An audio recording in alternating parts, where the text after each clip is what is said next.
حال العالم قبل ظهور الإسلام.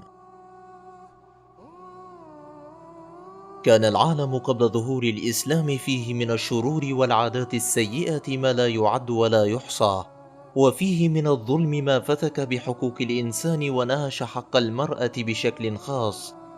ومن هنا ننطلق في جولتنا لنصف لكم حال العالم، ولنبدأ بأكبر دولتين في ذلك العصر، الدولة الرومانية والدولة الفارسية.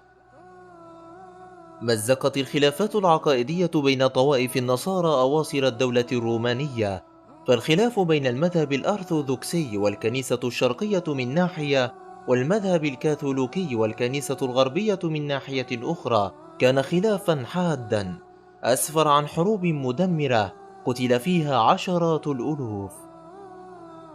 كما لم ينج الرومان أنفسهم في داخل دولتهم من القسوة، فقد فرضت الدولة الضرائب الباهظة على كل سكان البلاد، وكان أكثرها وأثقلها على الفقراء دون الأغنياء. وكان المجتمع الروماني ينقسم إلى أحرار وهم السادة، وعبيد وهم 3 أضعاف الأحرار من حيث العدد، ولا يتمتعون بأية حقوق، بل مصيرهم في أيدي سادتهم، كما أنهم ليس لهم أي احترام وسط المجتمع، لدرجة أن الفيلسوف أفلاطون نفسه صاحب فكرة المدينة الفاضلة كان يرى أنه يجب ألا يعطى العبيد حق المواطنة. ولم تكن القسوة مع العبيد أو الفقراء فقط، بل وصلت وبقوة إلى المرأة الرومانية، فقرر بعد عدة اجتماعات أن المرأة كائن لا نفس له، وأنها لهذا لن ترث الحياة الأخروية، وأنها رجس ويجب ألا تأكل اللحم وألا تضحك، ومنعوها من الكلام حتى وضعوا على فمها قفلا من الحديد، فكانت المرأة من أعلى الأسر وأدناها تروح وتغدو في الطريق أو في دارها وعلى فمها قفل.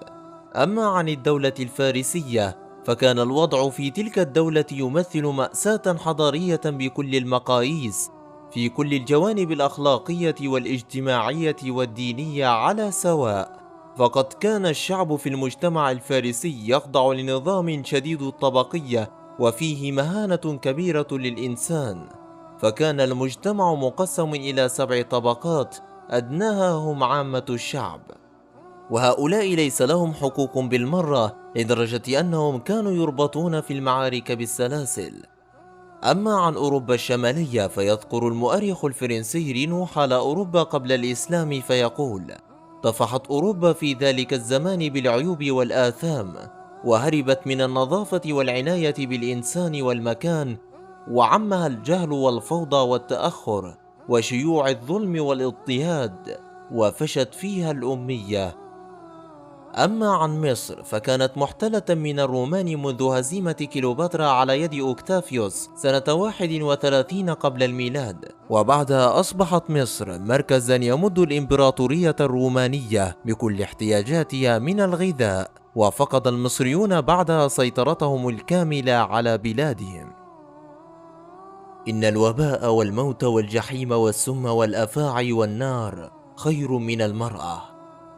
عندما يقال هذا، فاعلم أننا قد وصلنا إلى الهند، حيث إذا قامر الرجل فخسر ماله يقامر على امرأته، وإذا خسر يأخذها الفائز. كما كان من عادة الهنود أن يحرقوا الزوجة مع زوجها عندما يموت ويدفنوها معه، وإذا لم تفعل المرأة ذلك تبقى أمة في بيت زوجها الميت، وتصبح عرضة للتجريح والإهانات كل يوم إلى أن تموت.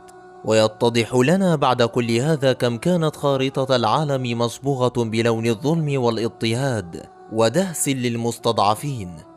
ولكن إلى الآن لم نصل بوصفنا إلى شبه الجزيرة العربية، فهل ستكون أقل دناءة من جيرانها على تلك الخارطة السوداء، أم أكثر انتهاكا لحقوق الإنسان وبالأخص المرأة؟